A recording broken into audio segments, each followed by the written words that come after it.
It's a heads up tonight for millions of Americans with their heads down, from teenagers in junior high to traders on Wall Street. Think about your body position for a second. You're hunched forward in a flexed position. It puts extra pressure on the discs in the neck. And when you're hunched over at a 60-degree angle looking at a mobile device, Pressure on discs, pressure on nerves, and a lot of that pain.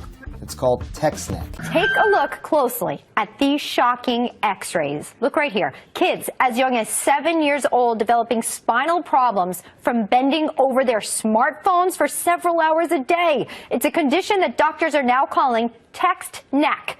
The human head weighs about 10 pounds to 12 pounds. Bending it apparently can raise that to the equivalent of 60 pounds on the weight of your neck. For a 7-year-old, that's like carrying around another 7-year-old on his neck. So text necks can cause muscle strain, pinched nerves, herniated discs, headache, anxiety, depression, and even heart rate and blood pressure are affected. So what can we do to prevent this condition in our kids and ourselves? Here with some important tips, Dr. Kelly Starrett, a physical therapy and co-founder of Mobility WOD, author of The Supple Leopard, joins us now at Fox & Friends. Okay, Dr. Kelly Starrett, what are we going to do about text neck? The x-ray, the proof is in it. Well, good morning. Well, I'll tell you what, this isn't new news. Your mom has been saying sit up since you were a little kid. The idea, though, is that we don't have a basic set of software to run this mechanical hardware. People are doing this, have been in these positions for a long time. The problem is now this x-ray has literally given us Superman vision, and people are freaking out a little bit. Well, so, I can't get this visual out of my head that you put forward in some research. Is that the equivalent of a 7-year-old hanging from a 7-year-old's neck? That's the weight that's on their neck. Obviously, when we see this, every angle that you're looking down creates more weight added to the neck. So what do we do to correct this? You say use the 3-hand rule. What does that mean?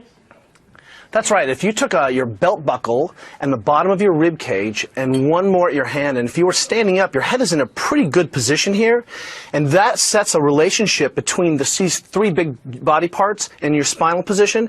If you sit down and try to maintain that integrity, then all of a sudden you're in a good position. Then when you hold your phone, if you think imagining not trying to violate those relationships, a lot of this problem goes away. Look, technology is not going away for our children. The Kaiser Family Foundation said that kids are spending between 8 and 18 are spending about 7.5 hours a day. We're not going to get technology out. What we have to do is remind our kids that, hey, if you're in this position where the hands are coming together on any one of these landmarks, then what we need to do is remind our kids to get back up.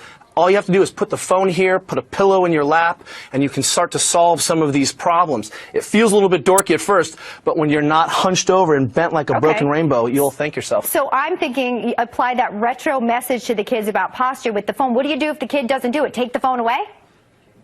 Well, I have 2 daughters, and we're not tech agnostic at our house. And what we've done is we've said, hey, look, we've taught you guys how to sleep and how to brush your teeth and how to dress yourselves. This is how you inoculate your body against the ill effects of working with the modern world. And when our kids find themselves in a bad position, we just kindly remind them, hey, that's not what our family does. And the second violation, tech goes away for the day. The third time the kid gets the phone back, boy, they are in immaculate positions. Okay, so you say 3-hand rule, text correct when they're doing, I'll use my iPad as an example, up here. Does that get your approval, Dr. Kelly Starrett? That's exactly right. If you imagine just rolling your shoulders back and bring it to your face, you're set. All right, so I was a little off indeed. I'll work on this so I don't get text neck. That x-ray scared the daylights out of me. Dr. Kelly Starrett, thank you for your tips today to keep our kids safe and us as well.